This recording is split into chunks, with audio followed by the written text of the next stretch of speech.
Welcome back to Vanguard Fitness, your channel dedicated to healthy, natural bodybuilding. I'm very excited about today's video because I believe I have found out how Steve Reeves actually developed this crazy V-taper, and I'm gonna share it with you by reading his own account on it. It's not just genetics. He identified 3 components of shoulder training, and while reading his article, I realized that 2 of them are never discussed anymore nowadays, and they may seem accessory, but it's clear that in his mind, it was not.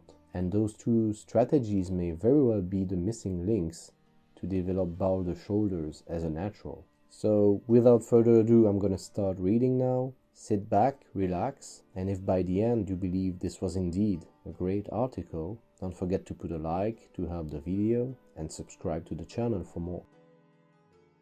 I'm writing this article for the benefit of all who would like to have broad, well-developed shoulders. It is my opinion that broad shoulders are most important to a good-looking and well-developed physique. Men, as well as women, admire a person with broad shoulders. You can observe this yourself anytime you are at the beach. Who is it that gets the most attention? You will find it's the man with the broad shoulders and trim waistline. I don't want to give the impression that only those who have been endowed by nature with big shoulders are superior to all others who have not been quite so fortunate. It is my contention that every man, regardless of his size, can develop his body to rate the envy of those too lazy to do something about it. I say that we cannot help the way we are born, but we certainly can help what we do with the body we were born with. I guess everyone would like to have broad shoulders, but unfortunately for those less ambitious people, it takes a certain amount of real hard work to get them. I put more drive and energy into my shoulder work than any other body part. Now, to get down the specific details, there are 3 basic angles to broadening the shoulders. The first is the complete development of the deltoid. Proper exercise and effort in this direction can easily add 2 to 4 inches to your shoulder width. The second approach is to broaden the shoulders by developing the thorax or rib box to its fullest capacity. The scapula or shoulder blades are mounted on the rib box. Thus, when the rib box is developed to its fullest possible extent, it is readily apparent that you will in turn add inches to the width of your shoulders. The third approach is to stretch and enlarge the tendons and cartilages between the shoulder blades and the humerus or upper arm bone. This may be accomplished by dislocating on rings and also with shoulder stretching exercises. By using these 3 methods combined, it is possible to add up to 6 inches to the shoulder width. This may sound a bit far-fetched, but you can take my word for it. I have seen it done. In developing broad shoulders, the following muscles play an important part: the deltoids, trapezius, latissimus dorsi, teres minor, and rhomboids. The deltoids are divided into 3 main sections: the anterior, the lateral, and the posterior.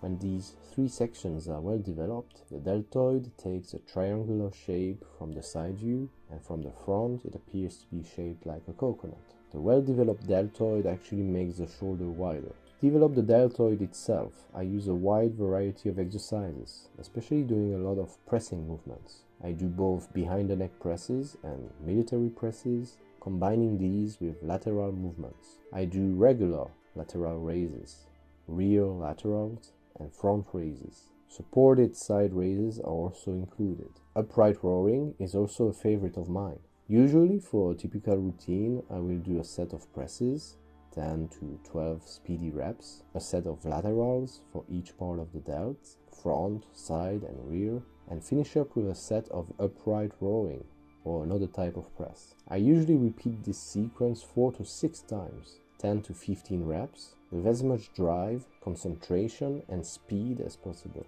I never believe in resting much between sets. For the second method of developing shoulder width, expanding the rib cage, I prefer dumbbell pullovers. You will find them more useful if you place your shoulders across the bench and have someone hold your feet, rather than the usual way of doing pullovers. To stretch and widen the shoulder bones, I prefer several exercises. One is to hold a heavily loaded barbell by the very outer ends and slowly do shoulder shrugs. The pull out as well as down serves to widen the bone structure. Another favorite of mine is dislocations on the rings. The same type of effect is also gotten by hanging on a chin bar and relaxing the shoulders downward. Then, keeping the arms stiff, pull up with your lats only and relax back down again. Each rep, try to relax a little lower. If you follow these shoulder exercises diligently, I promise that in time you will develop wide He-Man shoulders.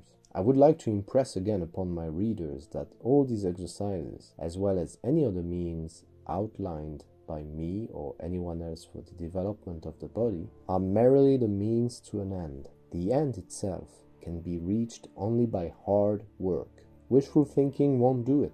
Complete knowledge of the proper exercises won't do it.